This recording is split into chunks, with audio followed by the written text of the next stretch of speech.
এই ইসিজি একটা মধ্যবিত্ত যদি তোমারটা যদি করতে হয় তোমাকে 200 টাকা দিতে হবে, গরিব মানুষ 25 টাকা দেবে, 25 টাকা দেবে, এই আর কি উদাহরণ দিলাম। তারপরে যেমন ধরো যে এটা আজকে কালচার, রক্তের কালচার, ইটি এইসব যদি করতে হয় তোমাকে, এটা গরিব মানুষ হলে একদম ফ্রি হবে, তারপরে তাকে পয়সা দিতে হবে না। কিন্তু একটা বড় লোকের জন্য তাদেরকে 500 টাকা দিতে হবে, অন্য জায়গায় এটা 2000 টাকা, সেটা এইটাতে।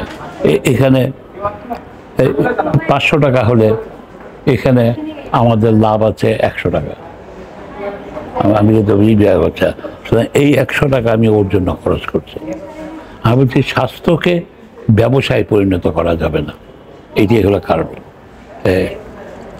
ঠিক এক্সরে, এখানে গরিব মানুষের যদি ডিজিটাল এক্সরে করতে হয় তাকে দিতে হবে 100 টাকা, বড় লোকের হলে 600 টাকা। বড় ফিল্মের ওইখানে ফিল্মের দামটা বেশি।